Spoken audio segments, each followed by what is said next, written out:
So hello friends, welcome to our YouTube channel Medici. Today we are going to study about the drug use in gout. आज हम देखेंगे कि हम gout की treatment में कौन कौन से ड्रग यूज़ करते हैं। अब जैसे हमें पता है गाउट किसकी वजह से होता है, तो गाउट होता है ड्यू टू हाइपरयूरिसेमिया, मीन्स हमारी ब्लड के अंदर यूरिक एसिड का लेवल ज़्यादा होने की वजह से गाउट होता है। ठीक है, जब ये ब्लड के अंदर यूरिक एसिड का लेवल ज़्यादा हो जाता है तो उसकी वजह से जो हमारे जॉइंट्स होते हैं उन जॉइंट्स के अंदर जो यूरिक एसिड के क्रिस्टल्स फॉर्म हो जाते हैं, जिसकी वजह से हमारे जॉइंट्स में इन्फ्लामेशन हो जाता है, यानी it causes gouty arthritis. Okay, अब गाउट होता है, गाउट टू टाइप्स का होता है। एक होता है एक्यूट गाउट, दूसरा होता है क्रोनिक गाउट। ठीक है, एक्यूट गाउट में जो पेशेंट होता है उसको एक्यूट अटैक आता है जिसके उसको बहुत पेन होता है इन जॉइंट्स। तो उन एक्यूट अटैक के लिए हम कौन सी ट्रीटमेंट देंगे? तो for acute attack the drug of choice it is NSAIDs. ठीक है, the drug of choice for acute attack is NSAIDs. NSAIDs में हम सारे एनसेड्स दे सकते हैं एक्सेप्ट एस्पिरिन। हम एक्यूट अटैक में एस्पिरिन नहीं देते, क्यों? Because aspirin causes hyperuricemia. Hyperuricemia means वो ब्लड के अंदर यूरिक एसिड इंक्रीज करता है। ठीक है, एस्पिरिन, इसकी वजह से हम उसको एक्यूट गाउट में देंगे नहीं। ठीक है, दूसरा हम पैरासीटामोल को भी हम एक्यूट गाउट में नहीं देते, क्योंकि पैरासीटामोल की कोई भी एंटी इन्फ्लामेटरी एक्टिविटी होती नहीं है। पैरासीटामोल ओनली एनाल्जेसिक और एंटीपायरेटिक इफेक्ट उसका होता है। अब कोई पेशेंट है जिसको एनसेड से अगर क्या बोले वो रिलैक्स नहीं हो रहा है तो हम उसमें स्टीरॉयड एंटी इन्फ्लामेटरी ड्रग्स भी यूज़ कर सकते हैं। स्टीरॉयड एंटी इन्फ्लामेटरी ड्रग्स में हम जो कॉर्टिकोस्टेरॉइड्स होते हैं हम उनको भी यूज़ कर सकते हैं to reduce inflammation and pain. अब अगर स्टीरॉयड्स भी उस समय अगर वर्क नहीं करता है तो एक ड्रग होता है डेट इज कॉल्चिसिन। अगर किसी पेशेंट को एस्पिरिन या स्टीरॉयड से अगर सुधारा नहीं हो रहा है तो हम उसको कोल्चिसिन देंगे, तो कोल्चिसिन से तो 100% उसको रिलैक्स हो ही जाएगा। अब कोल्चिसिन होता है वो सबसे ज़्यादा इफेक्टिव ड्रग होता है। Colchicine is the most effective drug for acute attack. Okay, अब आपके मन में से क्वेश्चन आ रहा होगा कि अगर कोल्चिसिन इतना ही इफेक्टिव है, ठीक है, तो ये ड्रग ऑफ चॉइस क्यों नहीं है? बिकॉज क्योंकि कोल्चिसिन का बहुत साइड इफेक्ट्स है, like it causes diarrhoea, it causes myopathy. Okay, ये सब साइड इफेक्ट की वजह से हम कोल्चिसिन को प्रिस्क्राइब जनरली नहीं करते। ओके, अब जो हमारे एक्यूट गाउट होता है, जैसे कि हमारे ये मान लो जॉइंट्स है, ठीक है। अब कोल्चिसिन का मैकेनिज्म ऑफ एक्शन अपने समझ रहे, कोल्चिसिन कैसे वर्क करता है। तो ये हमारा जॉइंट्स है। ओके, जॉइंट्स के अंदर साइनोवियल फ्लूइड होता है। अब ये यूरिक एसिड का जो ब्लड के अंदर यूरिक एसिड है वो साइनोवियल फ्लूइड में एंटर हुआ हमारे जॉइंट्स के। साइनोवियल फ्लूइड में जैसे वो एंटर हुआ, ऐसे उधर के जो साइनोवियल सेल्स होंगे वो क्या करेंगे, ये यूरिक एसिड को एंगल्फ कर लेंगे। अब ये यूरिक एसिड के एंगल्फ होने की वजह से ये क्या करेगा, इन्फ्लामेटरी मीडिएटर्स होते हैं लाइक साइटोकाइंस, लाइक इंटरल्यूकिन्स, उनका सिक्रीशन करेगा। फिर ये इंटरल्यूकिन्स क्या करेंगे, बाहर से WBCs होंगे वो ये साइनोवियल फ्लूइड में आएंगे। ठीक है, बाय कीमोटैक्सिस। कीमोटैक्सिस मीन्स के WBC का इन्फ्लामेशन एरिया में आना। ओके, अब ये जो WBC आए, अब ये WBC सेल क्या करेंगे, ये जो साइनोवियल सेल है उसको अक्खा एंगल्फ कर लेंगे। अब ये साइनोवियल सेल के एंगल्फ होने की वजह से ये क्या सीक्रेट करेगा, ग्लाइकोप्रोटीन्स। ये क्या सीक्रेट करेगा, ग्लाइकोप्रोटीन्स। अब ग्लाइकोप्रोटीन्स क्या करता है, तो it causes lactic acidosis. Lactic acidosis, ठीक है, मीन्स अगर ग्लाइकोप्रोटीन अगर लैक्टिक एसिडोसिस सीक्रेट करेगा, इसकी वजह से कैसा होगा, यूरिक एसिड भी एसिड है, लैक्टिक एसिडोसिस भी एसिड है, तो इसकी वजह से जो यूरिक एसिड के जो क्रिस्टल है उनका और ज़्यादा प्रेसिपिटेशन होगा। दूसरा, ये क्या करते हैं, ये जो लाइसोसोमल एंजाइम्स होते हैं,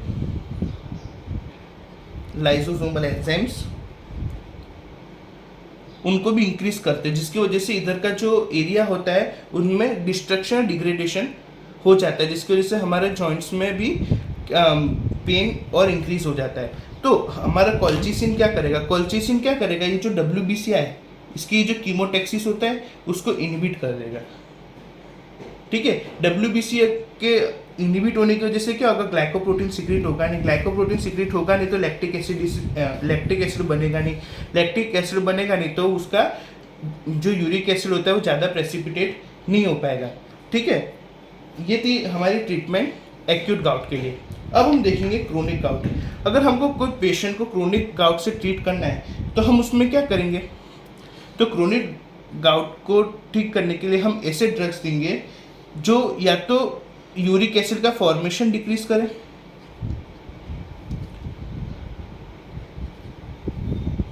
या तो यूरिक एसिड का फॉर्मेशन डिक्रीज करे, या तो फिर ऐसे ड्रग्स जो यूरिक एसिड का एक्सक्रीशन बढ़ा दे।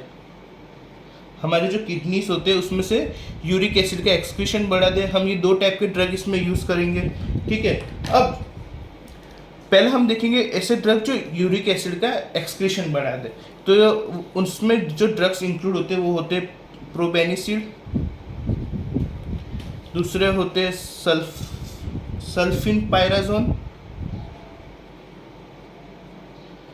थर्ड होता है ब्रोमेरोन,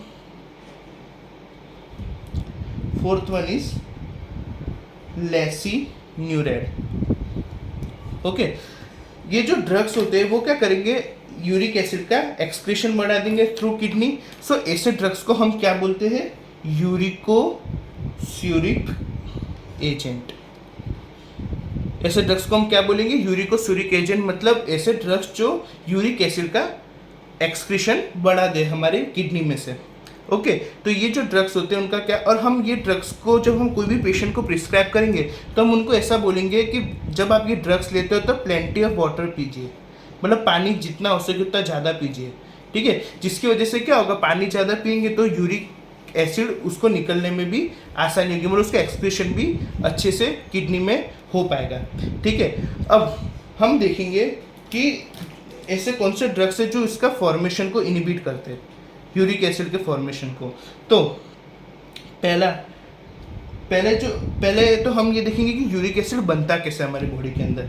तो यूरिक एसिड कहाँ से बनेगा, तो थ्रू प्यूरिन्स, मीन्स प्यूरिन्स और प्रोटीन्स, उसके मेटाबॉलिज्म से यूरिक एसिड बनता है। पहले प्यूरिन्स और प्रोटीन से क्या बनेगा, ज़ैंथिन, फिर ये ज़ैंथिन से बनेगा यूरिक एसिड। ओके, सो जो एंजाइम होगा जो ज़ैंथिन से यूरिक एसिड बनाएगा वो एंजाइम होता है ज़ैंथिन ऑक्सीडेज। ओके, अब ये ज़ैंथिन ऑक्सीडेज ज़ैंथिन से यूरिक एसिड बनाया।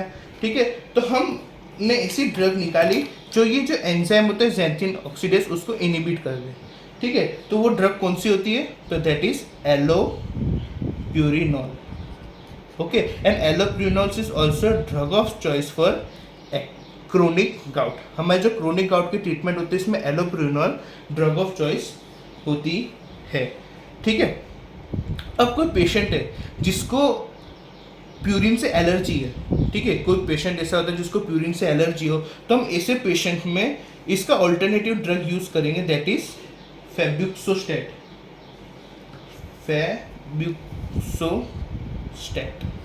ओके, ऐसे पेशेंट के अंदर जिनके अंदर प्यूरिन से क्योंकि इसमें वर्ड प्यूरिन आया मीन्स इसके केमिकल स्ट्रक्चर में प्यूरिन की रिंग होगी।